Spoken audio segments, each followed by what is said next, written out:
Vamos a continuar con el libro de Hechos y a mí me va a tocar hablar acerca de la prominencia de Pedro como apóstol aquí en establecimiento de la iglesia, la visión de Cornelio, una doctrina breve acerca de los sueños y las visiones y la visión de Pedro cuando el Señor le enseña pues de que el evangelio también es para los gentiles con la casa de Cornelio, ¿verdad? Con la visión que tiene acerca de estos alimentos que bajan del cielo.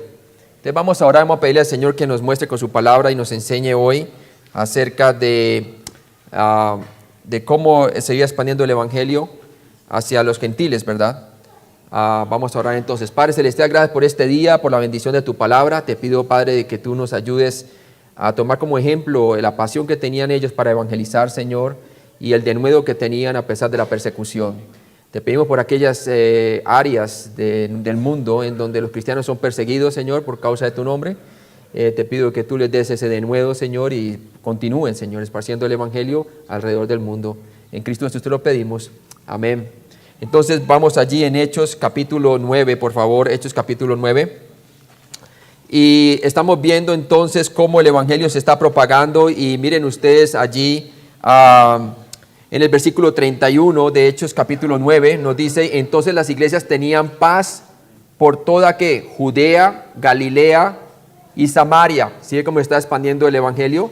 Dice, y eran edificados andando en el temor del Señor y se acrecentaban fortalecidas por el Espíritu Santo, ¿cierto? Entonces las iglesias eran edificadas y eran fortalecidas por el poder del Espíritu Santo. Acordémonos que a Pedro se le dio este ministerio del Espíritu Santo para confirmar las iglesias. A él se le dieron las llaves, por decirlo así, del reino. Nos dice la palabra de Dios allí, si usted puede ver creo que es en Mateo 16, ¿verdad? Que le dice que y a ti te daré las llaves del reino, ¿verdad? A él se le dio las llaves para abrir en Hechos capítulo 2, el día de Pentecostés para los judíos. Se le dio también las llaves para abrir y confirmar la evangelización de Felipe en Samaria, el evangelio a los samaritanos, y también para confirmarlo en Hechos capítulo 10, como vamos a ver más adelante, en la casa de Cornelio hacia los gentiles. Entonces vemos claramente cómo es prominente el ministerio de Pedro. Y no solamente eso, sino que él también confirmaba a los hermanos, porque se acuerda lo que le dijo el Señor cuando a Pedro, cuando el Señor después de la resurrección, lo restauró, lo exhortó 3 veces diciéndole que si lo amaba. Y mire lo que le dijo allí a Pedro, ¿verdad? En Juan capítulo 21, y dice allí la palabra de Dios, 15, dice, cuando hubieron comido, Jesús le dijo, Simón, ¿me amas? ¿Cierto? Le dijo 3 veces. Y usted mira allí que le dice allí básicamente que apacentara sus ovejas, ¿verdad? Y bueno, esto es lo que estaba haciendo él ahora, estaba apacentando las ovejas. No solamente se encargaba en la evangelización, sino que ayudaba a que se establecieran, como dice el versículo 31. Entonces las iglesias tenían paz por toda Judea, Galilea y Samaria, y eran edificadas, ahí está el discipulado, andando en el temor del Señor y se acrecentaban fortalecidas por el Espíritu Santo. O sea que ahí vemos cómo Pedro realmente estaba cumpliendo ese mandato del Señor, ¿cierto? De apacentar las ovejas, no solamente hacer creyentes a través de la evangelización, sino también establecerlas en las iglesias. Lo mismo debemos de hacer nosotros. Entonces entramos aquí a Hechos capítulo 9, del 32 al 43, y vemos la prominencia de Pedro aquí, ¿no? Entonces, veamos. Hechos 9, 32, hermano, por favor. Aconteció que Pedro, visitando a todos, vino también a los santos que habitaban en Lida. Entonces vemos aquí que Pedro dejó Samaria y fue a Lida, un importante cruce de caminos para las caravanas, ¿cierto? Un importante cruce de camino para las caravanas. Y entonces vemos cómo entonces Pedro comenzó a ministrar en esta zona, ¿cierto? Hechos 9, del 33 al 34. Y allí halló a uno que se llamaba Eneas, que hacía 8 años que estaba en cama, pues era paralítico. Y le dijo Pedro, Eneas, Jesucristo te sana, levántate y haz tu cama. Y enseguida se levantó.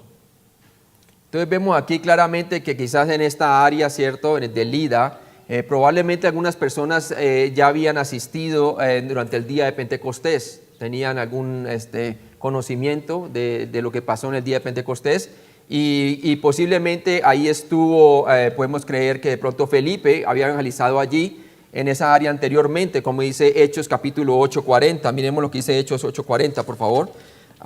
Dice la palabra de Dios allí.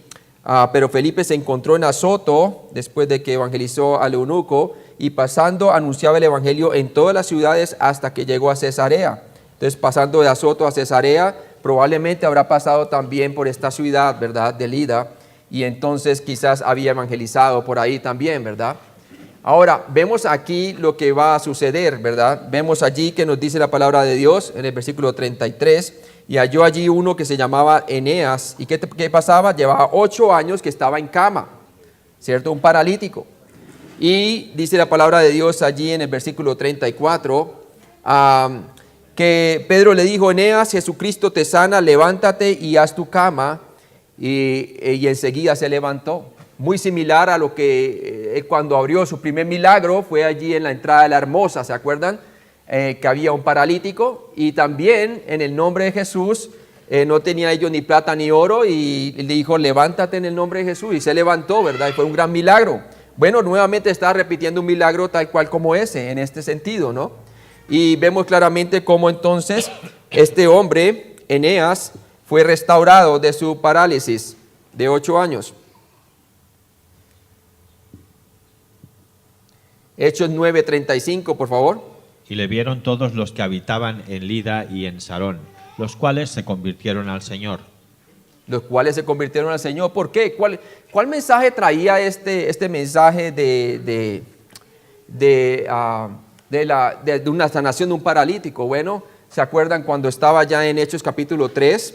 Era básicamente cuando Pedro sanó al paralítico también.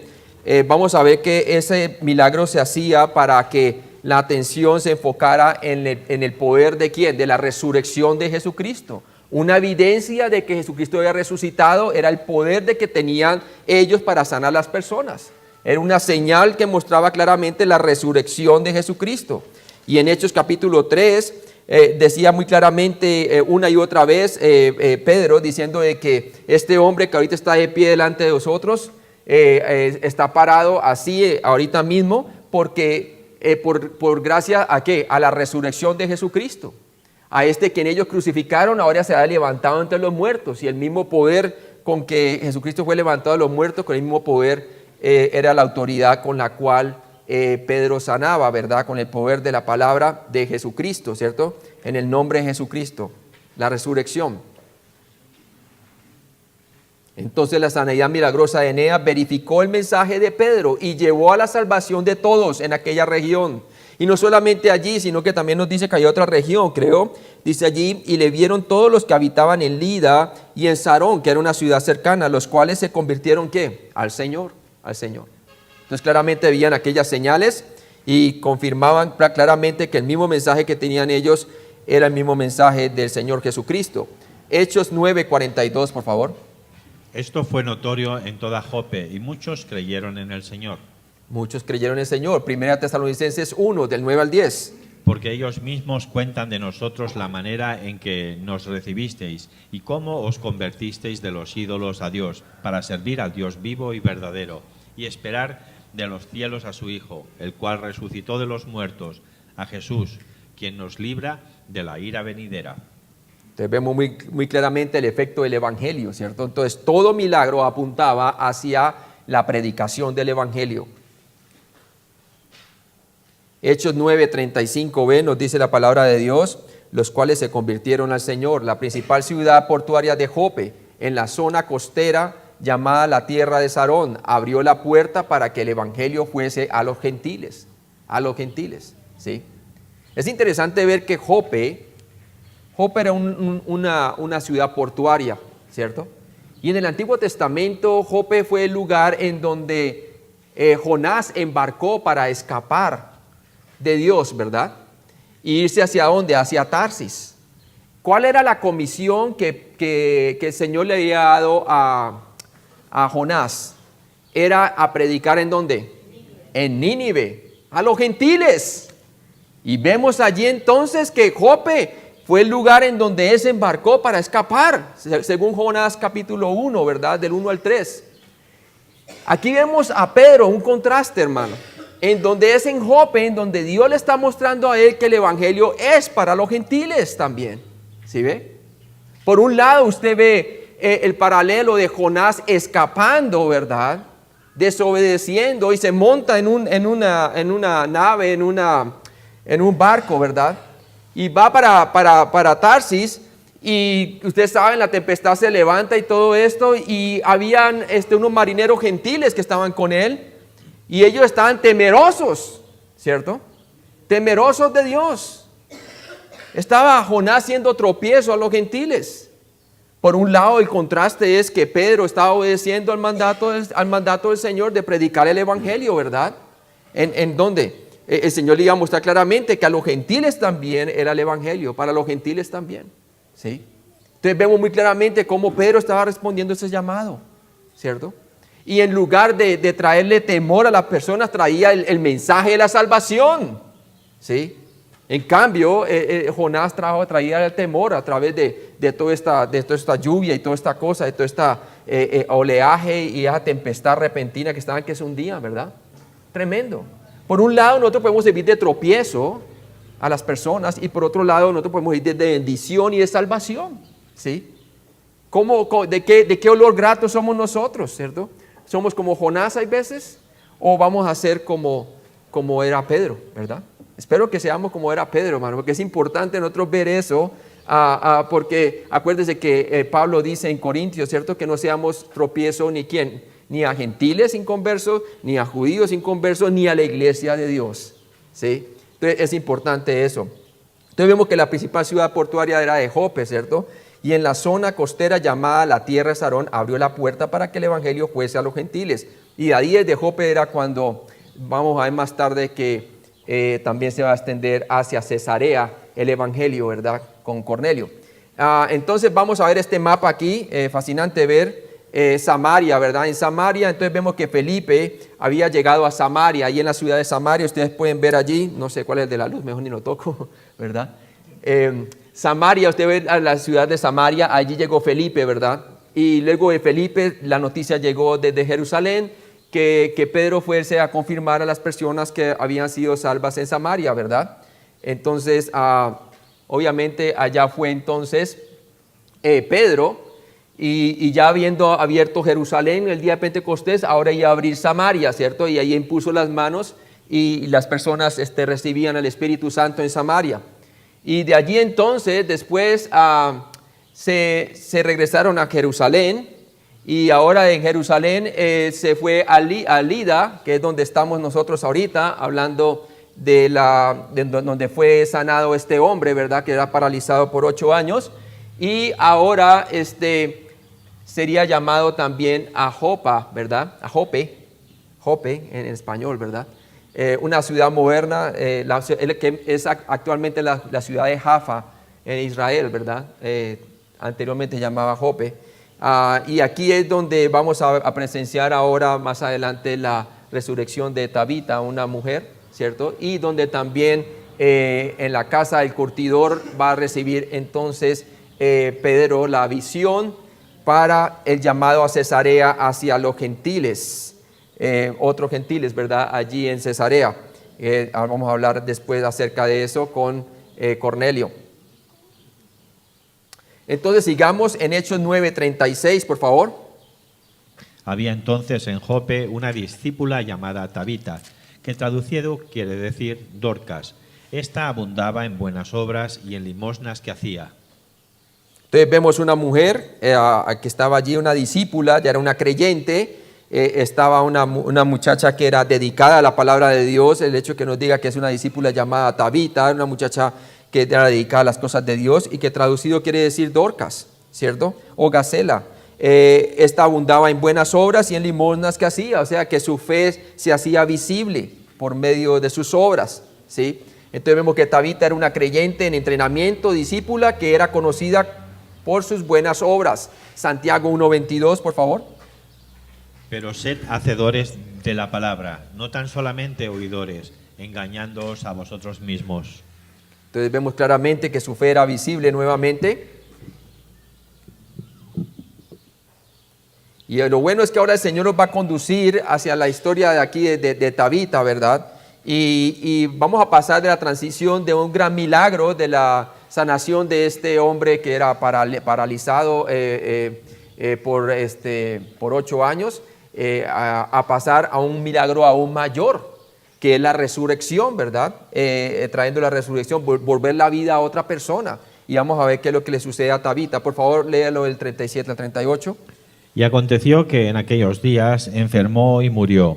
Después de lavada la pusieron en una sala, y como Lida estaba cerca de Jope, los discípulos, oyendo que Pedro estaba allí, le enviaron 2 hombres a rogarle: no tardes en venir a nosotros. No tardes en venir a nosotros. Entonces vemos muy bien que lo mandaron a llamar a Pedro, ¿verdad? Porque había muerto Tabita. Después de la muerte de Tabita, varios discípulos rogaron a Pedro para venir a ayudarle, Pedro estaba presto a escuchar dónde el Señor lo estaba llamando, ¿verdad? Y entonces vamos a ver cómo él llega allí, ¿no? Hay veces pasa, hermano, que en el ministerio, no sé cuántos de ustedes que son pastores, cuando yo estuve pastoreando, uno a veces tiene personas que están fieles allí, ¿no? Y tienen pasión por el Señor, pero resulta que de repente les cae una enfermedad y mueren, ¿verdad? ¿Cuántos tienen así personas que ha pasado en su ministerio? ¿Alguno? Sí, muy bien. A mí me pasó con una señora, se llamaba Edilma, ¿cierto? Ella creyó en Cristo y wow, tremendo testimonio que tenía, y estaba ella llamando a vecinas y amigas recién creyentes, hermano, para que vinieran a escuchar el Evangelio y también para crecer espiritualmente aquellos que ya eran creyentes en la casa. Ella abrió su casa para eso y le cayó un cáncer, hermano, un cáncer tremendo y en los pulmones, y en cuestión de meses, como 7 meses se lo llevó el cáncer, ¿verdad? Pero dejó gran testimonio. Bueno, así era parecido Tabita, ¿verdad? Entonces vemos aquí que al calcular las millas podemos asumir que Pedro llegó 12 o más horas después de la muerte de Tabita. Los creyentes le mostraron a él las prendas que ella había confeccionado para los santos compañeros necesitados, ¿verdad? Y eso lo leímos en el 39. Si lo puede volver a leer, por favor, el 39. Levantándose entonces Pedro fue con ellos, y cuando llegó le llevaron a la sala, donde le rodearon todas las viudas, llorando y mostrando las túnicas y los vestidos que Dorcas hacía cuando estaba con ellas. Sí, tremendo ver eso, ¿no? Y de verdad, cuando nosotros tenemos hermanos que ya han partido a la eternidad, ¿verdad? Hermanos que eran fieles, o hermanas, como dice Job, ¿no? Jehová dio y Jehová quitó, bendito sea el nombre del Señor, ¿verdad? Bueno, era una muchacha muy querida, ¿verdad? Por su testimonio, y era fiel creyente. Hechos 9 del 40 al 41, por favor. Entonces, sacando a todos, Pedro se puso de rodillas y oró, y volviéndose al cuerpo dijo: Tabita, levántate. Y ella abrió los ojos, y al ver a Pedro se incorporó, y él, dándole la mano, la levantó. Entonces, llamando a los santos y a las viudas, la presentó viva. Entonces vemos que él salió y entró allí, llegó a donde estaba ella en Jope, y entró a solas y se puso de rodillas y oró. Mire, lo primero que hizo él es acudir al auxilio de Dios, ¿sí? Al auxilio de Dios. Él no llegó inmediatamente a decirle levántala, Señor, de uno, sino que primero se puso de rodillas y oró al Señor. Y volviéndose al cuerpo dijo: Tabita, levántate. Y ella abrió los ojos y al ver a Pedro se incorporó. Tremendo ver eso, hermanos. Sabiendo que Dios es la fuente de la sanidad, Pedro oró a él y él le devolvió la vida a Tabita. Este milagro verificó el mensaje de Pedro en esta nueva ciudad, ¿verdad? De que en el poder del Señor Jesucristo, en su muerte y en el poder de su resurrección, ellos hacían estos milagros, ¿cierto? En esa autoridad. Hechos 9:42, por favor. Esto fue notorio en toda Jope, y muchos creyeron en el Señor. Imagínense, ella es presentada viva después de bastantes horas de estar muerta, ¿cierto? Y qué más testimonio que la palabra que Pedro estaba hablando era una palabra que era digna de ser escuchada, el evangelio de nuestro Señor Jesucristo. O sea que eso provocó gran testimonio de que las personas fueran salvas, ¿verdad? Este milagro trajo entonces la salvación a muchos en la región. Hechos 9:43. Y aconteció que se quedó muchos días en Jope, en casa de un cierto Simón, curtidor. Entonces ahí vemos que ahí se estableció por un tiempo Pedro en casa del curtidor, ¿cierto? En 9:43. Entonces Pedro se quedó con Simón, un trabajador de cueros, puede llamar curtidor, que trabajaba con animales muertos, una prohibición para los judíos. Quedarse con él pudo haber ayudado a prepararse a Pedro para la próxima visión de Dios acerca de lo limpio frente a lo inmundo, ¿verdad? Maravilloso eso, que a veces el Señor coloca en circunstancias a las personas para poderles preparar, ¿cierto? Todos nosotros estamos en preparación. Una vez somos salvos, el Señor comienza a prepararnos poco a poco, ¿verdad? En este caso, el Señor lo estaba preparando para aceptar a los gentiles, ¿verdad? Y para mostrarle que los gentiles también son, para el evangelio es también para ellos. Y para eso vamos a ver la visión de Cornelio. La visión de Cornelio, ya habiendo visto nosotros la sanación de Eneas, la resurrección de Tabita, ahora pasamos entonces a la visión de Cornelio, aquí en Jope. La visión de Cornelio, ese es Hechos capítulo 10 del 1 al 7. Y vamos a ver allí en Hechos capítulo 10, 1, por favor.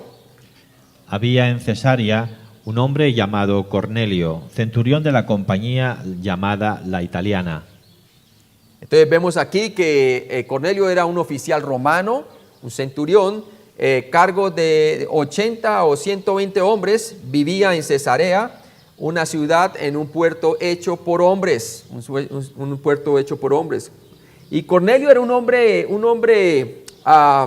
como vamos a ver, un hombre piadoso, un hombre temeroso de Dios, ¿verdad? Un hombre muy religioso. Un hombre que quizás había tratado toda clase de religión pagana, era un hombre gentil, ¿cierto? Y ahora había simpatizado y estaba buscando, quizás en el judaísmo, encontrar alguna de las respuestas de lo que él andaba buscando. Pero él todavía seguía en esa búsqueda, ¿verdad? En esa búsqueda de querer agradar a ese Dios que él sabe que existe, pero que aún no conocida, porque sabemos que él no era salvo, Era un hombre simpatizante del judaísmo, quizás no era un prosélito, ¿verdad? Pero sí era lo más cerca a ser un prosélito, ¿verdad? Acordémonos que los gentiles en ese tiempo eran personas que no se les permitía entrar en el templo y ofrecer sacrificio.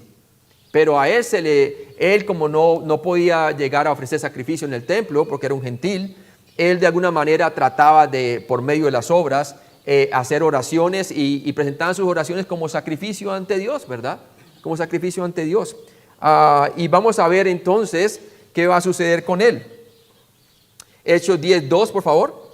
Piadoso y temeroso de Dios con toda su casa, y que hacía muchas limosnas al pueblo y oraba a Dios siempre. Oraba a Dios siempre, ¿cierto? Y hacía limosnas. O sea, como fuera el hombre trataba, por medio de las obras, de acercarse a Dios, ¿verdad? Y era un hombre de oración.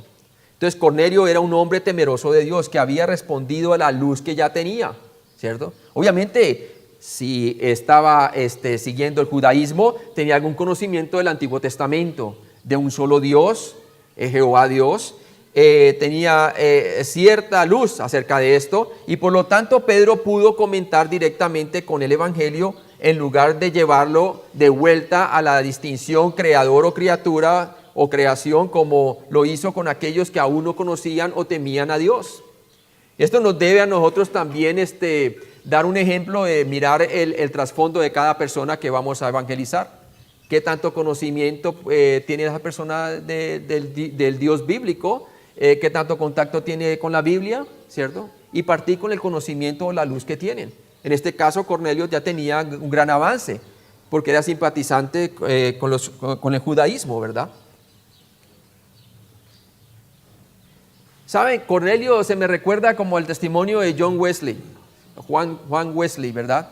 Un hombre religioso, un hombre que tenía a su padre como ministro, un hombre que creció como con los misioneros de Oxford y se entrenó Pero era un hombre que, a pesar de ser misionero y llevar el mensaje del evangelio y todo esto, todavía no era salvo él mismo, ¿sí? Fue hasta después, creo que escuchando un mensaje escrito, pronunciado por otra persona desde un púlpito, que era el mensaje del libro de Romanos, hablando de la justificación, ¿verdad? Y de la seguridad de la salvación, de que alguien leía de Lutero, que vino él realmente a ser salvo por primera vez. Y de ahí se desprendió realmente lo que es el movimiento wesleyano, ¿verdad? Y él comenzó a predicar por todo lado, ¿no? Entonces, es tremendo ver cómo una persona puede ser muy religiosa, puede estar en la iglesia correcta, puede tratar, pero si no ha creído en Cristo, que Cristo murió por sus pecados conforme a la Escritura y que resucitó entre los muertos conforme a la Escritura, no va a ser salvo, ¿verdad? La única manera es poniendo su fe en Cristo y en la obra que él ha hecho. Y esto es exactamente lo que iba a hacer Pedro más tarde cuando fuese llamado, ¿verdad? Entonces vemos aquí en el capítulo 10, de versículo 3 al 4, nos dice la palabra de Dios: este vio claramente en una visión, como a la hora 9 del día, que un ángel de Dios entraba donde él estaba y le decía: Cornelio. Él, mirándole fijamente y atemorizado, dijo: ¿Qué es, Señor?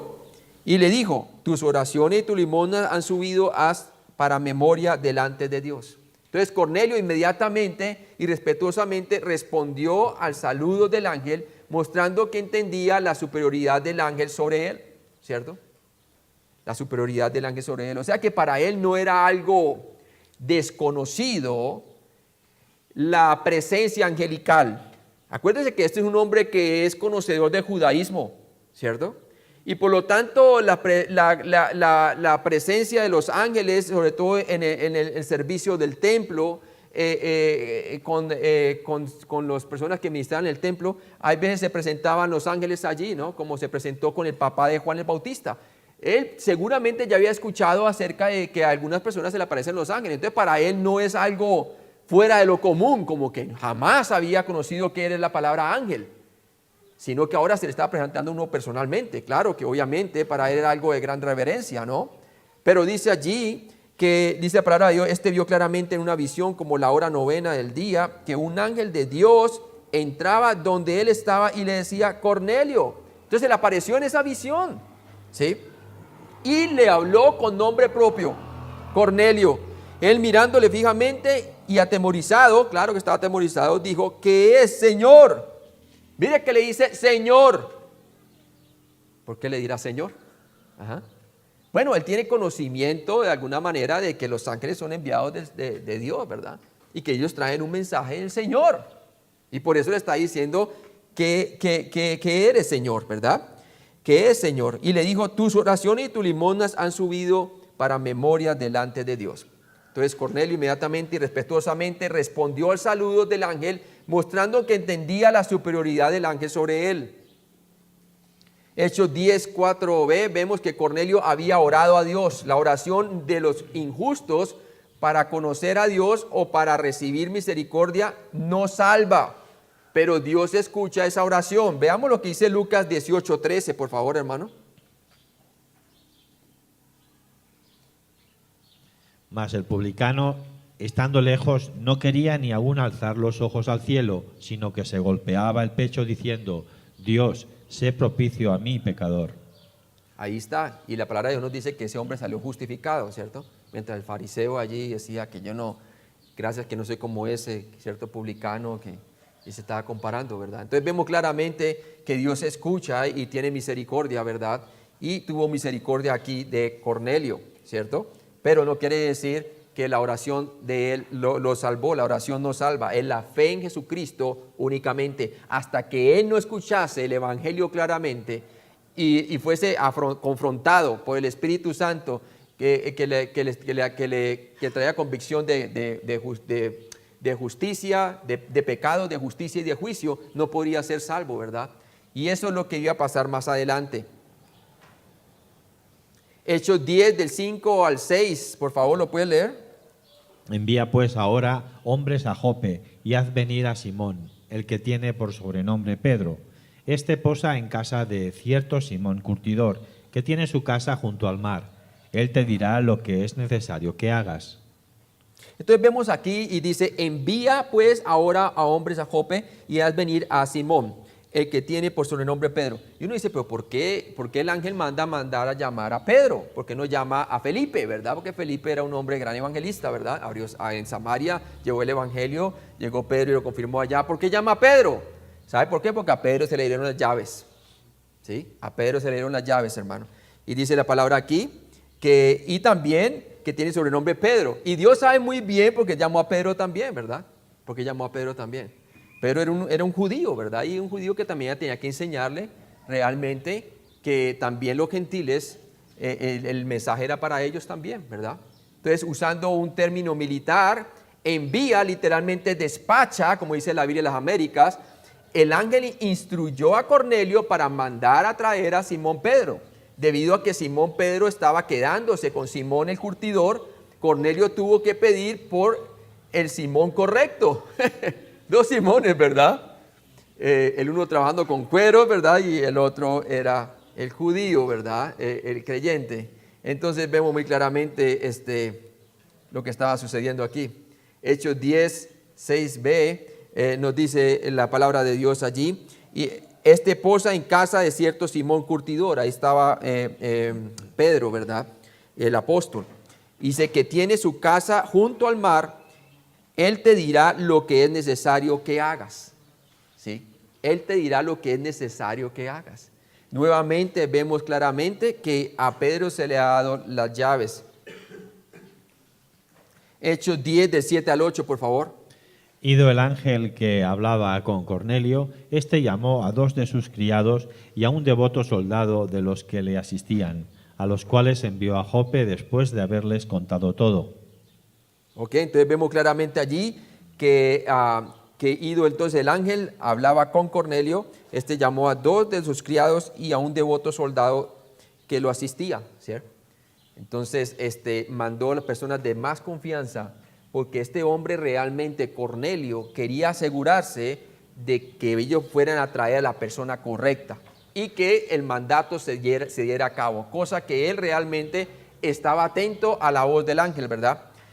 Entonces vemos que Cornelio explicó todo a sus hombres de más confianza y los envió 48 kilómetros, aproximadamente 30 millas, a Jope para encontrar a Pedro y traerlo de vuelta a Cesarea. Entonces, ¿qué pasa, hermano? Aquí vemos cómo el Señor llama al mundo a cuentas, ¿verdad? Sabemos que en el Evangelio tenemos la justicia de Dios revelada desde el cielo, ¿verdad? ¿Cómo? Enviándonos al Hijo Jesucristo. Pero también vemos que la justicia de Dios no solamente es revelada en la persona de Cristo, el Evangelio, sino también es revelada de una manera contraria. Si por el Evangelio se muestra la misericordia y la salvación de Dios, a través de la creación el hombre queda sin excusa delante de Dios. Es una revelación por la cual deja a todo hombre sin excusa. Por lo menos nos dice Romanos 1, el 18 al 20, así como una torre, hermano. Ustedes ven ahí en la gráfica una torre que emite señal, ¿verdad? Que emite señal. Y entonces emite señal a la radio, ¿verdad? Al transmisor, ¿cierto? Y asimismo Dios a través de su creación está transmitiendo la señal de su existencia a nosotros como si fuéramos una radio, un transmisor, ¿verdad? Entonces, ¿qué pasa? Está transmitiendo la señal de que Dios existe. Dios existe. Como dice Romanos 1, el 18 al 20, dice, porque la ira de Dios se revela desde el cielo contra toda impiedad e injusticia de los hombres que detienen con injusticia la verdad. Porque lo que Dios se conoce les es manifiesto, pues Dios se lo manifestó, porque las cosas invisibles de su eterno poder y deidad se hacen claramente visibles, ¿cierto? Desde la creación del mundo, siendo entendido por medio de las cosas hechas, de tal manera que no tienen excusa, dice la palabra de Dios. ¿Sí? O sea que cuando el hombre observa la creación, Dios le está emitiendo su existencia y su conciencia, que es el monitor moral que tenemos, le está diciendo yo existo, yo existo, yo existo. Y le está diciendo usted me debe, usted me debe, usted me debe a mí, ¿verdad? ¿Por qué? Porque por medio de la creación podemos ver que Dios es omnipotente, omnisciente, revela sus invisibles atributos como deidad, ¿cierto? También nos dice Eclesiastés 3:11 que Él ha puesto eternidad en el corazón nuestro. ¿Sí? Él ha puesto una conciencia en nosotros. Ese monitor moral que nos dice qué es lo bueno y qué es lo malo, por el cual todo hombre va a ser juzgado, ¿verdad? Entonces vemos claramente que eso es lo que está pasando. Y vemos que entonces, a pesar de que los cielos están transmitiendo la señal de la existencia de Dios por medio de las cosas hechas, nosotros reaccionamos como es una radio apagada, ¿verdad? ¿De qué sirve una señal siendo lanzada a una radio si la radio está apagada? ¿De qué sirve, man? Nada, ¿verdad? De igual manera así responde el hombre, ¿verdad? El hombre responde ante esa señal como si estuviera apagado, como si Dios no existiera, vive como si Dios no existe, ¿sí? Pero no quiere decir que no sepan que Dios existe. Es para que no quieren darle la gloria a Él, ¿cierto? Resisten la justicia de Dios en su injusticia, dice la palabra de Dios. Entonces claramente vemos cómo Dios está llamando a través de la creación. Y realmente, hermano, el hombre no tiene excusa de que Dios no exista. Porque hay tres pruebas de la existencia de Dios. La primera es la prueba de la causalidad. Si toda causa tiene un efecto, ¿verdad? Dios es la causa del efecto, que es la creación. Y la segunda prueba de la existencia de Dios es la prueba entonces de la moralidad, ¿cierto? Si tenemos una ley moral común para todos, entonces es porque hay un dador de esa moral. ¿Y quién es ese dador de esa moral? Es Dios, ¿cierto? Y tenemos la prueba del diseño, ¿cierto? Detrás de un diseño inteligente que es la creación, tenemos un diseñador inteligente que es Dios, ¿cierto?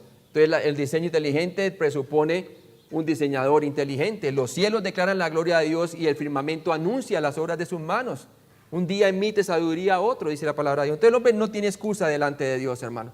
Por más indígena que esté por allá y nunca haya escuchado el evangelio, todos están bajo el juicio de Dios. Vamos a cambiar ahorita este PowerPoint aquí. Escape first, muy bien. No veo dónde está el pointer. Ok. Ok, muy bien, gracias. Muy bien, entonces vamos a continuar con el siguiente PowerPoint. Y vamos a ver una doctrina breve acerca de los sueños y las visiones, ¿verdad? Eso. Una doctrina breve acerca de los sueños y las visiones, porque aquí se le apareció en una visión, ¿a quién? A Cornelio, el Señor, ¿verdad? Entonces vamos a aclarar un poco acerca de esto. En términos generales, Dios utilizó ambos, sueños y visiones, para comunicarse con su pueblo antes y durante la compleción del canon de la Escritura. Daniel 2, por favor. Daniel 2, es como lo dice Daniel 2 y lo dice Mateo capítulo 1, ¿verdad? Y también nos lo confirma de cierta manera el libro de Hechos cuando dice, y vuestros hijos verán visiones, ¿cierto? Y también tendrán visiones y sueños, ¿cierto? Cuando dice en el libro de Hechos capítulo 1, ¿verdad? Y capítulo 2, el día de Pentecostés. Entonces muestra muy claramente cómo Dios iba a transmitir muchas veces comunicarse con los hombres, sobre todo antes de que se completara el canon de la Escritura. Los sueños, ¿qué son los sueños? Son revelaciones especiales de Dios dadas mientras el soñador estaba durmiendo, ¿sí? Mientras estaba durmiendo. Los estudios muestran que todo el mundo sueña mientras duerme. Muchos factores, incluyendo los siguientes 3, influyen sobre nuestros sueños. Veamos cuáles son. Primer factor que influye sobre nuestros sueños es que los factores físicos, tales como el cansancio, la mala alimentación, el desequilibrio y el consumo de drogas, pueden afectar los sueños. Como dice Isaías 29, el 7 al 8, por favor. Y será como sueño de visión nocturna la multitud de todas las naciones que pelean contra Ariel, y todos los que pelean contra ella y su fortaleza, y los que la ponen en apretura. Y les sucederá como el que tiene hambre y sueña, y le parece que come, pero cuando despierta su estómago está vacío. O como el que tiene sed y sueña, y le parece que bebe, pero cuando despierta se halla cansado y sediento. Así será la multitud de todas las naciones que pelearán contra el monte de Sión. Te muestra muy claramente allí la distinción. Las emociones es otro factor que influye en los sueños. Las emociones como la preocupación, la ansiedad, el miedo, la depresión, el gozo, la euforia, también afectan los sueños. Y eso lo verificamos cada uno de nosotros, ¿verdad? Hay veces cuando algo ocurre en nuestra familia o algo está aconteciendo, entonces uno por lo general sueña con eso, ¿no? Eclesiastés 5:3, por favor, y 7. Porque de la mucha ocupación viene el sueño, y de la multitud de palabras la voz del necio. Donde abundan los sueños, también abundan las vanidades y las muchas palabras. Mas tú teme a Dios. También uno puede ver soñador, ¿verdad? Muy bien. Otra cosa que puede afectar los sueños, el número 3, es las fuentes sobrenaturales, demoníacas o satánicas, afectando los sueños, como Colosenses 2:18, por favor. Nadie os prive de vuestro premio, afectando humildad y culto a los ángeles, entremetiéndose en lo que no han visto, vanamente hinchado por su propia mente carnal. Por su propia mente carnal, muy bien. Y tiene otra referencia ahí que ustedes la pueden mirar, Deuteronomio 13, del 1 al 2, y Jeremías 23, 25 al 32. La interpretación de estos sueños no debía venir de los hombres, sino del Señor. Eso es algo bien importante, ¿verdad? La interpretación de los sueños, ¿cierto? Como Génesis 41, 16, por favor. Respondió José a Faraón diciendo, no está en mí, Dios será el que dé respuesta propicia a Faraón. Entonces José le interpreta los sueños a Faraón. También Daniel 2:28, también en una situación parecida.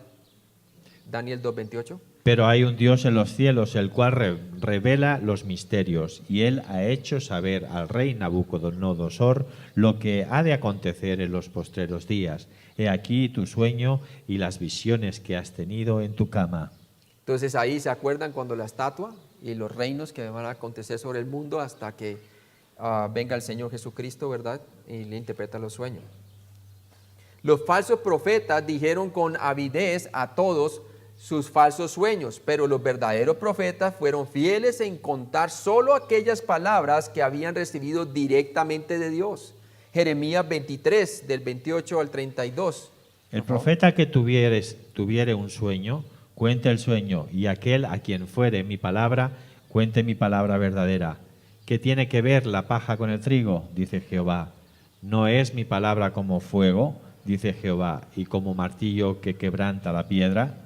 Por tanto, he aquí que yo estoy contra los profetas, dice Jehová, que hurtan mis palabras cada uno de su más cercano. Dice Jehová, he aquí que yo estoy contra los profetas que endulzan sus lenguas y dicen, él ha dicho.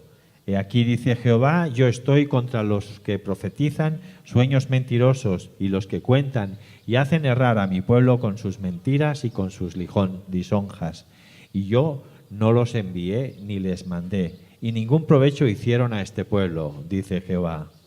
Entonces vemos claramente también otro ejemplo puede ser Daniel 2, del 29 al 30 al 47, en donde Dios, solamente Daniel únicamente habla fielmente lo que Dios le dice que debe ser lo que soñó el rey Nabucodonosor, sobre todo la estatua esta de los reinos que iban a venir sobre la tierra. Dios usó los sueños como una manera de revelar la verdad directamente al hombre o revelación especial. Hebreos 1:1a, por favor. Dios, habiendo hablado muchas veces y de muchas maneras en otro tiempo a los padres por los profetas. Ahí está, de muchas maneras y de muchas ¿qué? De muchas maneras y de muchas ¿y qué?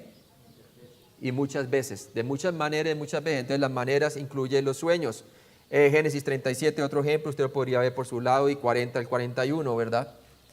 Con los sueños de José. Dios, el Espíritu Santo, registró solo 22 sueños en la Escritura. No son muchos, teniendo en cuenta que la Biblia abarca 3000 años de la historia humana. Podemos estar seguros de que Él incluyó a todos los sueños que necesitamos saber en la palabra de Dios. 16 sueños son registrados en el Antiguo Testamento. Génesis 23, 6, capítulo 28, 12, capítulo 31, 10 al 11, 24, del capítulo 34, del 5 al 9, y así sucesivamente, incluyendo también Daniel 2, por supuesto, y Daniel 7. 11 de los 16 sueños se produjeron antes de que cualquier parte del Antiguo Testamento hubiese sido escrito. Los sueños del Antiguo Testamento eran principalmente sobre temas nacionales o globales, como el sueño de Daniel, ¿se acuerda? La interpretación del sueño de Nabucodonosor por parte de Daniel, ¿verdad? Muchos eran sobre la nación de Israel, como Génesis 37, del 5 al 11, con José, y asuntos que directa o indirectamente afectaban su futuro, como Génesis 40, ¿verdad? Y algunos eran sobre el futuro de las naciones gentiles, como Daniel 2, en donde le muestra la estatua, ¿verdad? Y cómo empieza con la cabeza siendo Babilonia, y así sucesivamente hasta los pies del Imperio Romano, y el arrebatamiento del Imperio Romano en los últimos tiempos, y la venida de Cristo con la piedra cortada sin mano, ¿verdad? Que destruye toda la estatua. A pesar de que a veces afectaba también a individuos, como dice Génesis 23, capítulo 28, 12, 31, versículo 23, y capítulo 37, 5 y 9, y capítulo 48, cada sueño era sobre el avance del plan mayor de Dios para Israel y sobre el papel de las naciones gentiles en la compleción de su plan. Génesis 41, 1, por favor. Aconteció que pasados 2 años tuvo Faraón un sueño. Le parecía que estaba junto al río. Ahí está. El Nuevo Testamento registra 6 sueños. Mateo 1, 21, Mateo 2, del 12 al 13. También tiene el versículo 19, el versículo 22 y el capítulo 27, versículo 19, ¿no? Usted los puede leer por su cuenta. Todos los 6 sueños en el Nuevo Testamento sucedieron antes de que se escribiese el Nuevo Testamento. El último sueño registrado en Hechos sucedió justo antes de la redacción de la primera epístola de Pablo. Algo interesante allí. Mientras Dios a veces habló a las personas usando sueños, más tarde Él habló directamente al hombre a través de su Hijo, como lo dice Hebreos 1, del 1 al 2, y ahora a través de las Escrituras, la palabra de Cristo, ¿verdad? La palabra de Cristo. Leamos Hebreos 1, del 1 al 2, por favor. Dios, habiendo hablado muchas veces y de muchas maneras en otro tiempo a los padres por los profetas, en estos postreros días nos ha hablado por el Hijo, a quien constituyó heredero de todo y por quien asimismo hizo el universo. Y dice Colosenses 3:16, la palabra de Cristo mora en abundancia en vosotros, enseñándoos y exhortándoos unos a otros con toda sabiduría, cantando gracia en vuestros corazones al Señor con salmos y himnos y cánticos espirituales. Entonces ahora nos ha hablado con la palabra de Dios. Sí. No necesitamos tener sueños que revelen nuevo conocimiento para nosotros hoy, porque tenemos todo lo que necesitamos para la vida y la vida piadosa mediante el conocimiento de su Hijo. De su Hijo, como se registra en la palabra de Dios. Segunda de Pedro 1, del 2 al 4, por favor. Gracia y paz os sean multiplicadas en el conocimiento de Dios y de nuestro Señor Jesús. Como todas las cosas que pertenecen a la vida y a la piedad nos han sido dadas por su divino poder, mediante el conocimiento de aquel que nos llamó por su gloria y excelencia, por medio de las cuales nos han dado preciosas y grandísimas promesas, para que por ellas llegaseis a ser participantes de la naturaleza divina, habiendo huido de la corrupción, habiendo huido de la corrupción que hay en el mundo a causa de la concupiscencia. Entonces vemos claramente de que ya tenemos ahora la palabra de Dios, que es suficiente, ¿cierto? Como dice también en Efesios 2:20, edificados sobre el fundamento de los apóstoles y profetas, siendo la principal piedra del ángulo Jesucristo mismo, ¿cierto? Entonces los sueños eran necesarios, sobre todo durante la época de la iglesia, para acabar también de completar el canon de la Escritura. Una persona se pone en peligro ella misma si mira los sueños para las respuestas de Dios o los planes de la vida. Colosenses 2:18, debemos mirar solo a su palabra, la Biblia, su única revelación para nosotros, sus hijos. No nos dejemos de guiar hoy en día por los sueños, hermano. ¿Sí? Por los sueños. Colosenses 2:18. Nadie os prive de vuestro premio, afectando humildad y culto a los ángeles, entremetiéndose en lo que no ha visto, vanamente hinchado por su propia mente carnal. Muy bien, Salmo 1, del 1 al 2. Bienaventurado el varón que no anduvo en consejo de malos, ni estuvo en camino de pecadores, ni en silla de escarnecedores se ha sentado, sino que en la ley de Jehová está su delicia, y en su ley medita de día y de noche. Es en la palabra de Dios que debemos de meditar de día y de noche, hermanos, no en sueños. Las visiones, ahora veamos el contraste de las visiones, ya vimos los sueños, ahora vemos las visiones. ¿Qué es las visiones? Son revelaciones especiales dadas a alguien mientras está despierto, ya sea en la noche o durante el día.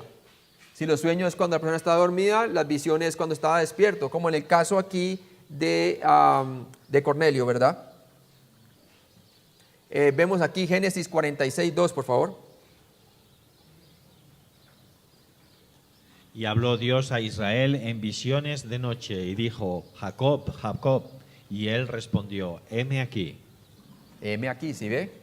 Y así sucesivamente usted ve Job 4:13, capítulo 28, capítulo 33:15, Isaías 29:7 y Daniel 2:19.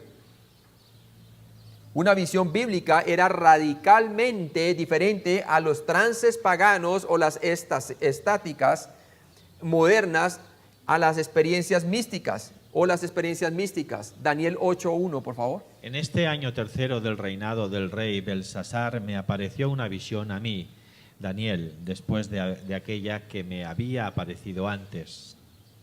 Entonces hay una gran diferencia entre los trances paganos y las visiones bíblicas. Una visión bíblica a menudo era como mirar a través de una ventana para ver una escena que se despliega.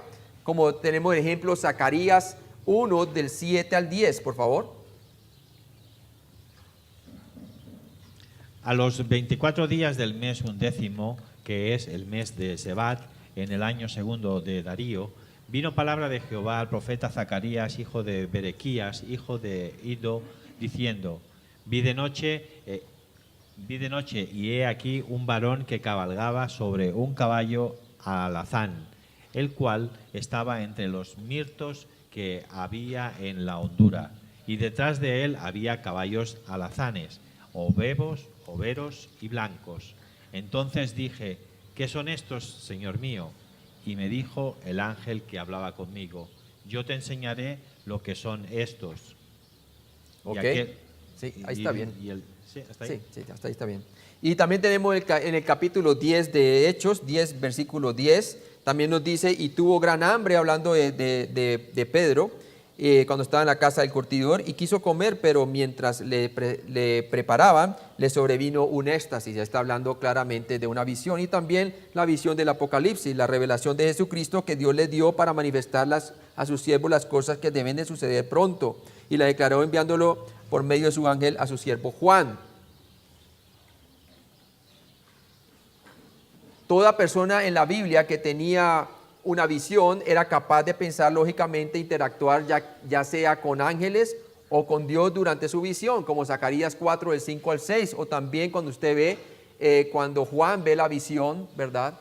Desde la isla de Pasmos y le revela la revelación del libro Apocalipsis, y habla con los ángeles también allí, ¿no? Y obviamente el último que recibió una clase de visión, la última visión fue ¿con quién? Con el apóstol Juan, el libro Apocalipsis, cuando cerró el canon. Si Dios quería que la visión se entendiera, se le explicaba al destinatario. Dios no permitía que el individuo interpretara su visión, ¿cierto? Él claramente explicaba la visión, ¿sí? Dios explicaba la visión. La persona no tenía que interpretar la visión. A veces personas reales estaban en las visiones en persona. Ejemplos, Cornelio y un ángel, ¿verdad? Como estamos leyendo en Hechos 10:3, cuando la palabra de Dios nos dice claramente allí, que éste vio claramente una visión como a la hora novena y estaba allí junto con el ángel, ¿cierto? Donde él estaba y le decía a Cornelio, ¿verdad? Jesús también personalmente animando a Pablo en Hechos 18:9, por favor. Entonces el Señor dijo a Pablo en visión de noche: no temas, sino habla y no calles. Qué bueno, no temas, habla y no calles, ¿verdad? Un ánimo tremendo del Señor para Pablo allí. El apóstol Juan recibió una revelación, Apocalipsis, del griego Apocalipsis, mientras estaba en el espíritu, es neumati. Apocalipsis 1, del 10 al 20, es un ejemplo de eso, ¿verdad? La visión de Juan fue llamada una visión orasei. Apocalipsis 4:3, por favor. Y el aspecto del que estaba sentado era semejante a piedra de jaspe y de cornalina, y había alrededor del trono un arco iris semejante en aspecto a la esmeralda. Entonces es una visión tipo orasei. Visión en el griego se llama orasei, en donde se hace una descripción de la deidad de Cristo y de su aspecto, ¿verdad? De una manera ilustrada, ¿verdad? La escritura del Antiguo Testamento registra 39 visiones, entre ellas Daniel 8, del 1 al 2, por favor. En el año tercero del reinado del rey Belsasar me apareció una visión a mí, Daniel, después de aquella que me había aparecido antes. Vi en mi visión, y cuando la vi yo estaba en Susa, que es la capital del reino de la provincia de Elam. Vi pues en visión estando junto al río Ulai. Ahí está, una visión. El Nuevo Testamento registra varias visiones, incluyendo la visión de Ananías, Hechos 9, del 10 al 12. ¿Se acuerda cuando le dice que vaya a donde Saulo, verdad? Para que le devuelva la vista. La visión de Pedro, de Hechos 10, 17 y capítulo 11, 5, que vamos a ver ahorita más adelante. El llamado macedonio de Pablo para ir a predicar a los macedonios en Hechos capítulo 16 del 9 al 10 y la visión de Juan del Apocalipsis, Apocalipsis 9, 17. Los sueños y las visiones difieren de tres maneras. Primero, difiere que los sueños enfatizaron lo que se vio, las visiones enfatizaron lo que se dijo. Números 12, 6. Y él les dijo: oíd ahora mis palabras, cuando haya entre vosotros profeta de Jehová, le apareceré en visión, en sueños hablaré con él. Ahí está claramente la distinción. Los sueños enfatizaron lo que se vio, las visiones enfatizaron lo que se dijo. Solo los creyentes tenían visiones, tanto los creyentes como los incrédulos recibieron sueños, como el rey Nabucodonosor recibió un sueño, ¿verdad? Pero solamente los creyentes visiones. Génesis 37 es un ejemplo. Como creyente vemos a José también en el capítulo 37, 40 y el 41. En todo sueño en la Biblia el soñador estaba pasivo y dormido. Sin embargo, durante una visión el destinatario siempre estaba mental y espiritualmente involucrado. La palabra la palabra de Dios nos da toda la revelación especial que necesitamos. Por lo tanto, Dios ya no usa sueños o visiones para comunicar nueva información. Los sueños y las visiones retornarán durante los oscuros días de la tribulación, justo antes de la venida del Señor para establecer su reino, como dice Joel 2, del 28 al 32, e inaugurar el nuevo pacto con Israel. Jeremías 31, 31 al 34, por favor. He aquí que vienen días, dice Jehová, en los cuales haré nuevo pacto con la casa de Israel y con la casa de Judá, no como el pacto que hice con sus padres el día que tomé su mano para sacarlos de la tierra de Egipto, porque ellos invalidaron mi pacto, aunque fui yo un marido para ellos, dice Jehová. Pero, ¿hasta qué número? Hasta el 34, ¿no? Sí. Pero este es el pacto que haré con la casa de Israel después de aquellos días, dice Jehová. Daré mi ley en su mente y la escribiré en su corazón, y yo seré a ellos por Dios y ellos me serán por pueblo. y no enseñará más ninguno a su prójimo, ni ninguno a su hermano, diciendo, conoce a Jehová, porque todos me conocerán desde el más pequeño de ellos hasta el más grande, dice Jehová, porque perdonaré la maldad de ellos y no me acordaré más de su pecado. Muy bien, entonces ven claramente usted que los sueños y las visiones van a retornar durante la tribulación. ¿Por qué? Porque el énfasis de la iglesia es más que todo gentiles, no quiere decir que no hayan cristianos que sean judíos, ¿verdad? Pero el énfasis es ¿quién? El énfasis de la iglesia es los gentiles. Cuando la iglesia sea raptada, el énfasis va a volver nuevamente a Israel. Por lo tanto, los sueños y las visiones van a retornar nuevamente ¿a quién? A Israel durante la tribulación. Veamos un ejemplo, por favor, dispensacional allí en Hechos capítulo 2, por favor. Hechos capítulo 2, versículo 17, cuando se da la profecía de Joel, aquí en Joel 2, del 28 al 32, cuando usted ve en Hechos capítulo 2, yo lo leo del versículo 17, cuando dice el apóstol Pedro, cuando abre el Pentecostés, mas esto es lo dicho por el profeta Joel, versículo 16, versículo 17, capítulo 2. Y en los postreros días, dice Dios, derramaré mi espíritu sobre toda carne, y vuestros hijos y vuestras hijas profetizarán, vuestras jóvenes verán visiones, y vuestros ancianos soñarán, ¿qué? Sueños. Y de cierto sobre mis siervos y sobre mis siervas en aquellos días derramaré mi espíritu y profetizarán. Y daré prodigios arriba en el cielo y señales abajo en la tierra, sangre y fuego y vapor de humo. Mire que la primera parte de eso se dio en el día de Pentecostés. Pero la parte del versículo 19 en adelante no se ha dado. Dice, y daré prodigios arriba en el cielo y señales abajo en la tierra, sangre, fuego y vapor de humo. El sol se convertirá en tinieblas y la luna en sangre antes que venga el día del Señor, grande y manifiesto. Y todo aquel que invocar el nombre del Señor será salvo. A la última tribulación, las personas que son creyentes, muchos de ellos van a mirar al Señor viniendo y van a invocarlo a Él porque les va a salvar físicamente ¿de qué? De la tribulación, ¿verdad? Y muchos otros también van a convertirse. Entonces claramente muestra que los sueños y las visiones van a volver, ¿verdad? Porque dice, vuestros jóvenes y vuestros verán visiones y ancianos soñarán sueños. Hechos 10 del 9 al 23, la visión de Pedro. Volvamos nuevamente a nuestro texto, ya habiendo estudiado la diferencia entre sueños y visiones. Vamos al texto en Hechos capítulo 10, versículo 9 al 23, por favor, la visión de Pedro. Entonces, por un lado, ya el ángel se le había aparecido ¿a quién? A Cornelio, ¿verdad? Y Cornelio había enviado entonces a 3 personas, ¿para qué? Para mandar a llamar a Jope, ¿a quién? A Pedro, para que fuera a Cesarea, ¿verdad? Para traerlo. Entonces vamos a ver la visión de Pedro. Mientras ellos están en camino, aquí vemos cómo Dios entonces se le manifiesta en visión a Pedro. Hechos 10:9, por favor. Al día siguiente, mientras ellos iban por el camino y se acercaban a la ciudad, Pedro subió a la azotea para orar, cerca de la hora sexta. Entonces vemos aquí que Pedro subió a orar a eso de la hora sexta, ¿verdad? De la hora sexta. Creo que la hora sexta es al mediodía. Entonces vemos aquí que mientras los hombres de Cornelio se acercaban a la ciudad, Pedro subió a la azotea a orar. O sea que tenía de costumbre pasar tiempo con el Señor en oración. Hechos 10:10, por favor. Y tuvo gran hambre y quiso comer, pero mientras le preparaban algo, le sobrevino un éxtasis.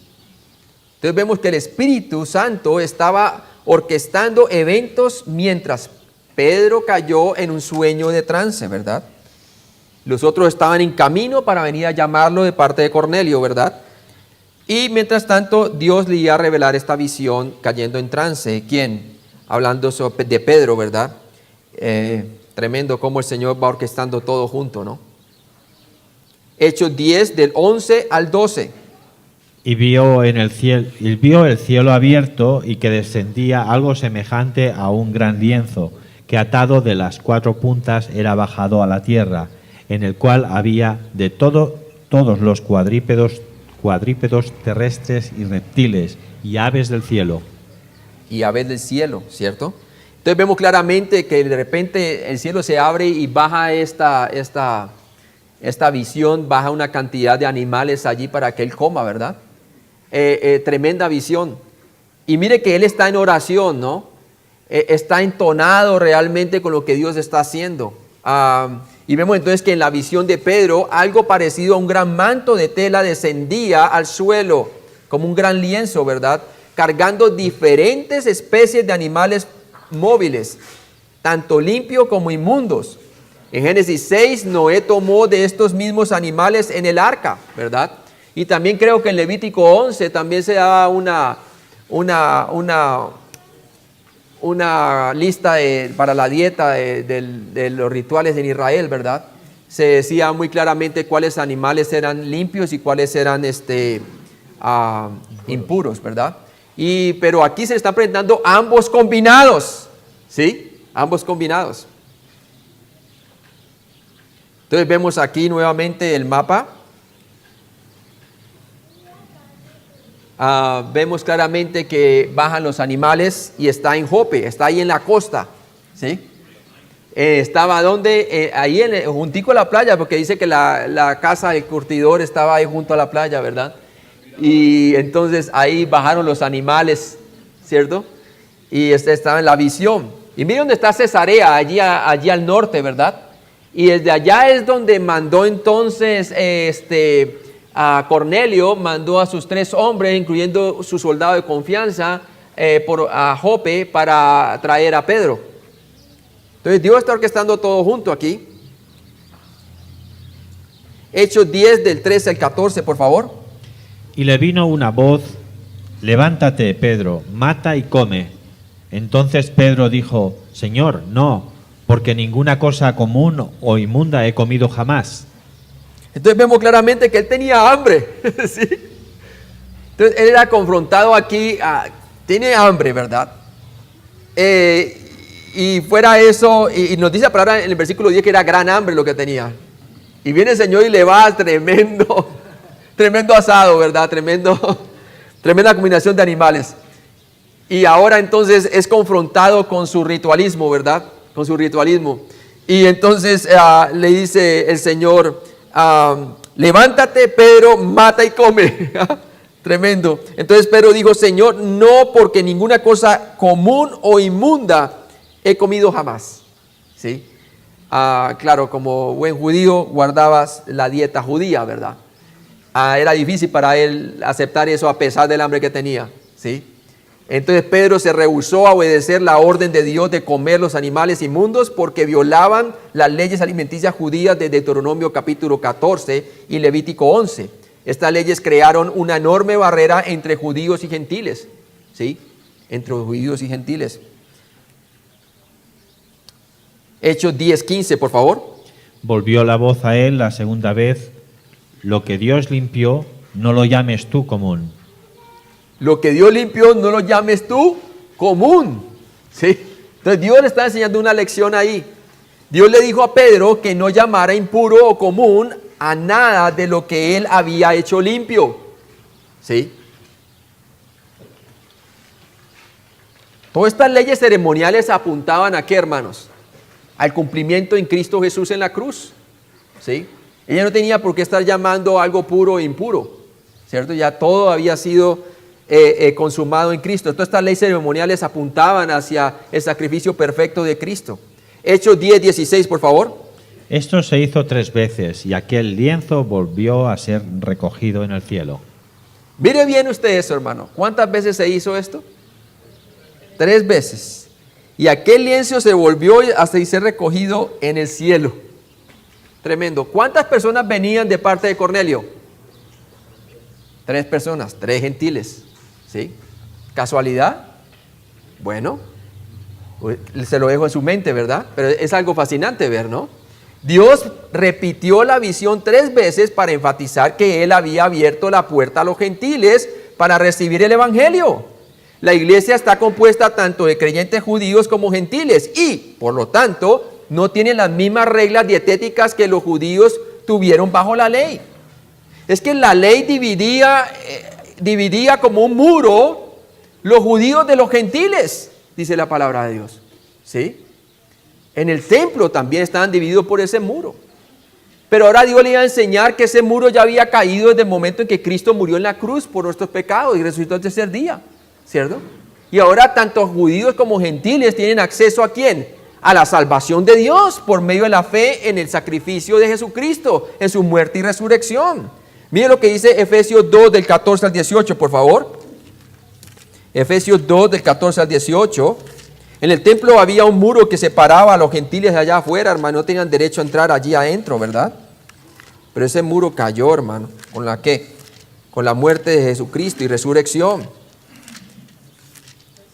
Efesios capítulo 2, yo lo leo, del 14 al 18, nos dice allí: porque Él es nuestra paz, que de ambos pueblos, hablando de gentiles y judíos, hizo uno, derribando la pared intermedia de separación, que es lo que había realmente en el templo, aboliendo en su carne las enemistades, la ley de los mandamientos expresados en ordenanzas, incluyendo también las leyes alimenticias, para crear en sí mismo de los dos un solo y un nuevo hombre, haciendo la paz, y mediante la cruz reconciliar con Dios a ambos en un solo cuerpo, hablando del cuerpo espiritual de la iglesia, matando en ella los enemistades en su propio cuerpo, ¿verdad?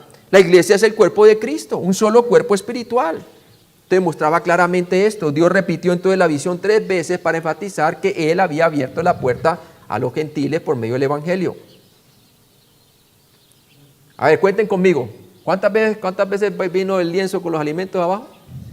3. Digan una.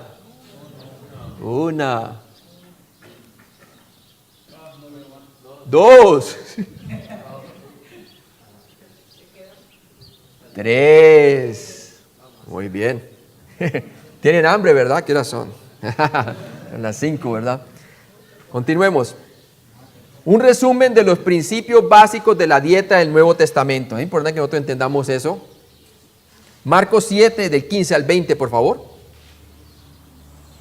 Nada hay fuera del hombre que entre en él que le pueda contaminar, pero lo que sale de él, eso es lo que contamina al hombre. Si alguno tiene oídos para oír, oiga. Cuando se alejó de la multitud y entró en casa, le preguntaron sus discípulos sobre la parábola. Él les dijo: ¿también vosotros estáis así sin entendimiento? ¿No entendéis que todo lo de afuera que entra en el hombre no le puede contaminar, porque no entra en su corazón, sino en el vientre y sale a la letrina? Esto decía haciendo limpios todos los alimentos. Pero decía que lo que del hombre sale, eso contamina al hombre. O sea que esto no era una enseñanza nueva que básicamente el Señor le estaba enseñando a Pedro. Esto era recordándole algo que ya le había enseñado de antemano cuando anduvieron con él, ¿verdad? Y le enseñó que es lo que sale del hombre, lo que contamina al hombre, ¿cierto? Que es que del corazón salen las fornicaciones, los adulterios, todo eso, y no lo que entra en la boca, ¿sí? Porque algunos le criticaban que por qué los discípulos de Juan comían, se le limpiaban las manos, y por qué los discípulos de Jesús no, ¿verdad? Y por ahí empezó el asunto. Entonces, también Hechos 10:14, por eso le dice allí a Pedro: Señor, no, le dijo, porque ninguna cosa común o inmunda he comido. Pero ¿qué le dice el Señor? No llames inmundo o común a lo que Dios ya ha limpiado, ¿verdad? Romanos 14:2, por favor. Porque uno cree que se ha de comer de todo, otro que es débil come legumbres. Eso, entonces también debemos de tener en cuenta, hermanos, que a veces podemos de tropiezo si alguna persona se ofende porque usted come carne. Entonces, como creyente maduro, debemos de abstenernos de ese momento de comer carne para no ser tropiezo al creyente que es débil, ¿verdad? O también aún si es una persona que no es creyente y se abstiene de carne y de ciertas cosas, pues abstengámonos de carne para ganarlo con el evangelio, ¿verdad? En lugar de utilizar nuestra libertad para tropiezo, más bien utilizamos nuestra libertad para ser una plataforma para llevarlos para Cristo. Un creyente puede comer una dieta vegetariana. No hay ningún problema, hermano, siempre y cuando no lo vuelva como una ley, ¿verdad? Romanos 14:3. Un creyente puede comer carne. Por favor, ¿puede leerlo? El que come no menosprecie al que no come, y el que no come no juzgue al que come, porque Dios le ha recibido. Entonces un creyente puede comer carne. Solo 3 aclaraciones fueron dadas sobre este tema, 2 de las cuales no se trataron en las epístolas. Tendrás que juzgar estos asuntos por ti mismo, es asunto de conciencia, y hacer lo que tu conciencia dice basándote en tu estudio de la palabra de Dios, ¿sí? Ya son asuntos de conciencia, ¿no? Hechos 15:29, por favor. Que os abstengáis de lo sacrificado a los ídolos, de sangre, de ahogado y de fornicación, de las cuales cosas, si os guardáis, bien haréis. Pasadlo bien. Entonces aquí vemos claramente que para que llegaran a una solución en el concilio que iban a tener en Jerusalén acerca de la ley, ¿verdad? Que si los gentiles debían de guardar la ley y guardar algunas dietas alimenticias y la circuncisión y todo esto, llegaron a un consenso de que a los gentiles no tenían que ser circuncidados ni tampoco guardar la ley para ser salvos, sino por la fe en Jesucristo únicamente, ¿verdad? Pero también llegaron al consenso de que los gentiles se abstuvieran de estos ciertos alimentos simplemente para no ser tropiezo a los creyentes que ya eran judíos, ¿verdad? Entonces ya era cuestión de conciencia y de no ser tropiezo, sino de tener buena comunión. Ellos no debían de comer carne sacrificada a los ídolos, ¿cierto? Sacrificado de ahogado y todo eso, porque lo que hacían es estrangular al animal, los gentiles. ¿Para qué? Para tener la sangre ahí contenida, ¿verdad? Entonces eso era abominable para los judíos, ¿verdad? Entonces ellos no debían de comer carne sacrificada a los ídolos. Esto no es un problema común en la mayoría de las culturas occidentales hoy en día. Nos fascina la carne, ¿verdad? Pablo aclaró esta cuestión en 1 Corintios y Romanos. Bajo ciertas circunstancias los creyentes pueden comer carne sacrificada a los ídolos. Sí. Que dice que pues, comemos sin preguntar de dónde vienen, ¿no? Hechos 15, 29, por favor.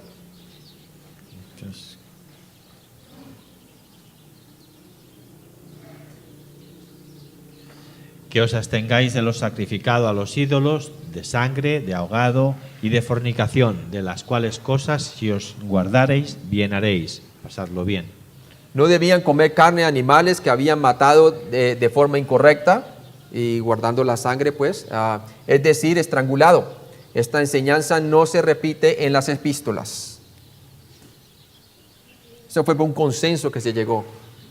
No era algo impuesto, ¿no? Hechos 15, 29c, no debían comer sangre cruda.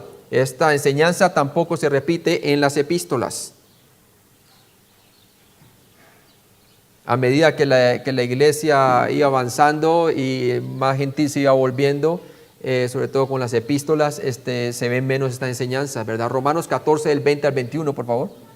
No destruyas la obra de Dios por causa de la comida. Todas las cosas a la verdad son limpias, pero es malo que el hombre haga tropezar a otro con lo que come. Bueno es no comer carne, ni beber vino, ni nada que tu hermano tropiece o se ofenda o se debilite. Debemos ser sensitivos y no ser de tropiezo a las personas, ¿verdad? Ni para incrédulos, ni para los creyentes, ¿verdad? Nunca debemos destruir la obra de Dios o dividir una iglesia debido a las diferencias en nuestras preferencias alimenticias, como pasó en 1 Corintios 3 del 16 al 17, ¿verdad? Se lo puede leer por su cuenta. Los creyentes deben de abstenerse de ciertos alimentos bajo las siguientes circunstancias. Veamos cuáles son ellas. Romanos 14, del 22 al 23, por favor. Tienes tu fe, tenla para contigo delante de Dios.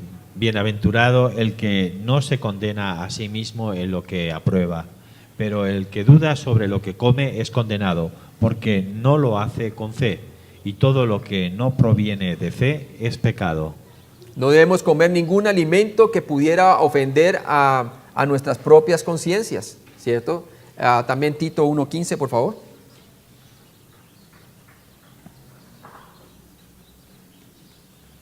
Todas las cosas son puras para los puros, mas para los corrompidos e incrédulos nada le es puro, pues hasta su mente y su conciencia están corrompidas. Romanos 4, del 13 al 21, no debemos comer ningún alimento que sepamos que ofendería la conciencia de un creyente débil, inmaduro, ¿cierto? Ya hablamos un poquito acerca de eso. También puede usted ver la referencia en 1 Corintios 8:4, versículo 7, del 9 al 13 también, y capítulo 10, del 31 al 33. 1 Corintios 8:8, por favor. Si bien la vianda no nos hace más aceptos ante Dios, pues ni porque comamos seremos más, ni porque no comamos seremos menos. Muy bien.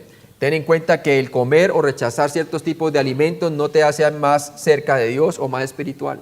Sí. Como usted puede ver los adventistas, que creen muy espirituales porque no comen carne, ¿verdad? Triste eso, ¿no?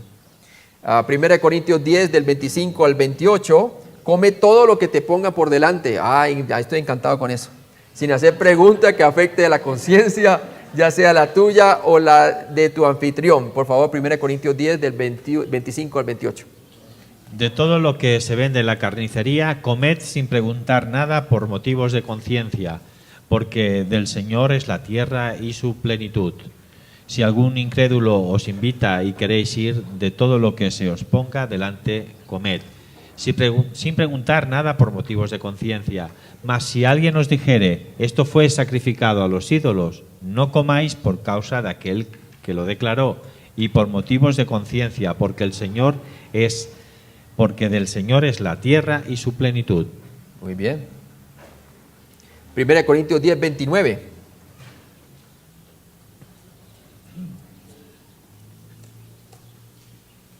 La conciencia, digo, no la tuya, sino la del otro, pues ¿por qué se ha de juzgar mi libertad por la conciencia de otro? No sigas las reglas de los demás acerca del comer. Debes basar qué y cómo comes en la palabra de Dios, entendiendo que cada decisión es entre tú y Dios solamente. Es cuestiones de conciencia. Usted lo puede leer después en Colosenses 2:16, Romanos 14, del 4 al 6 y 1 Timoteo 4, 3. 1 Corintios 10:30, por favor. Y si yo con agradecimiento participo, ¿por qué he de ser censurado por aquello de que doy gracias? Da gracias por todos los alimentos. También lo dice en 1 Timoteo 4, del 4 al 5, referente al asunto. 1 Corintios 10, del 25 al 27, nos dice que debemos de comer lo que comes por fe, ¿cierto? Oración, por favor, ¿puedes leerlo? ¿Cuál? Puedes leer 1 Timoteo 4, 5.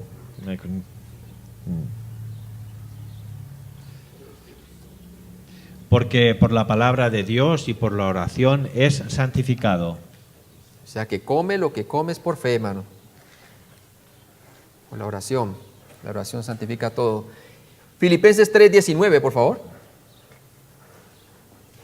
El fin de los cuales será perdición, cuyo Dios es el vientre y cuya gloria es su vergüenza, que solo piensan en lo terrenal. O sea, por otro lado, tenemos que tener cuidado con la glotonería. La glotonería no está permitida en el Nuevo Testamento y cae bajo el ámbito del dominio propio, o templanza, que es un fruto del Espíritu Santo. Sí. También lo puede ver usted en 1 Pedro 3, 1 Pedro 1, 13, 1 Corintios 9, 27, 1 Corintios 11, del 22 al 23 y Gálatas 5, del 20 al 21. Entonces, ¿qué, hermanos? No vuelvas a vivir bajo la ley dietética judía, ¿cierto? Gálatas 5, 3, por favor. Y otra vez testifico a todo hombre que se circuncida, que está obligado a guardar toda la ley. O sea, que no podemos volver a la ley, hermanos. Si quieres seguir algunas normas dietéticas judías, ya que parecen más saludables para ti, no seas tentado a pensar que eres más santo que los demás y sin duda no impongas tus ideas a otros, ni juzgue a los demás según tu estándar. 1 Corintios 10, del 31 al 32. Si pues coméis o bebéis o hacéis otra cosa, hacedlo todo para la gloria de Dios. No seáis tropiezo ni a judíos, ni a gentiles, ni a la iglesia de Dios. He escuchado de pastores que muchos de ellos hacen dieta así como el del Antiguo Testamento y sí que adelgazan y están en forma, ¿verdad? Bueno, si lo quieres tomar así está bien, pero no es de imponérselo a nadie, ¿verdad? Sí. No caigas en filosofías del mundo sobre los alimentos. Las comidas de moda, ideas y tabúes cambian a menudo, ¿cierto? 1 Timoteo 4, del 1 al 3.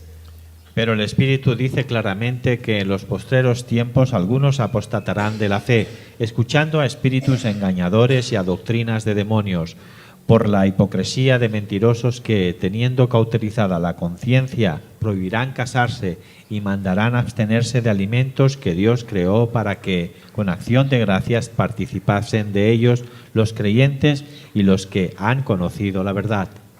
Dentro del sistema católico, eso cae todo eso que está diciendo, ¿cierto? No permiten que las personas se casen, algunos quieren ser obispo o sacerdote, y también abstenerse de alimentos en ciertas temporadas, la cuaresma y todo esto, ¿no? Es tremendo. Y Colosenses 2:8, por favor. Mirad que nadie os engañe por medio de filosofías y huecas sutilezas, según las tradiciones de los hombres, conforme a los rudimentos del mundo, y no según Cristo. También los testigos de Jehová también se abstienen de comer cerdo, y también los adventistas. Ten cuidado con iglesias o sectas que buscan controlar lo que puedes o no comer. Triste eso, hermanos.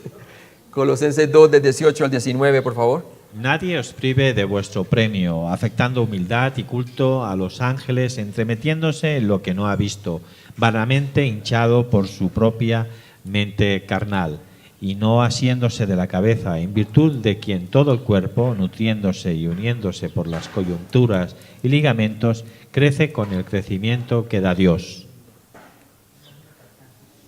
No permitas que otros te juzguen con respecto a tu dieta, a la dieta de tu familia. La dieta es una cuestión de conciencia entre tú y el Señor, como lo puede leer usted en Colosenses 2:16. Avancemos. No ofendas a creyentes débiles por tus libertades alimenticias, como lo vimos en Romanos 14, del 1 al 4, hermano.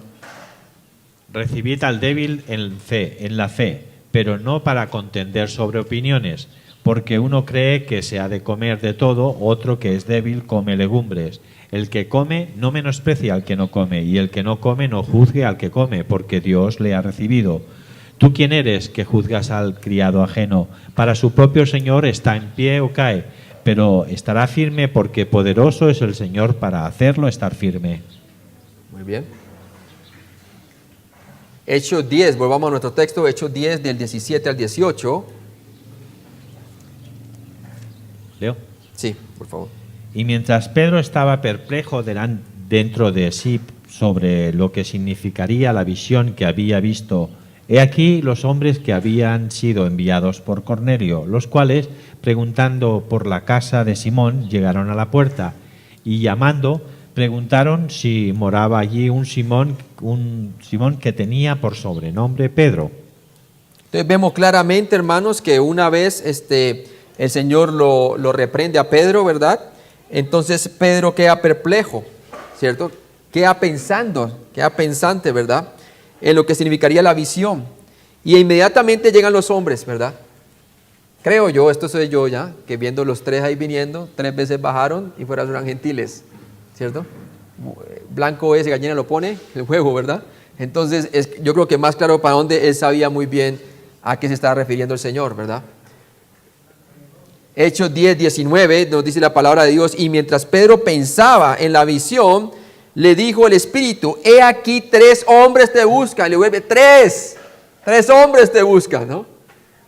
Pedro no estaba al tanto de la llegada de los hombres hasta que el Espíritu Santo dijese, ¿verdad?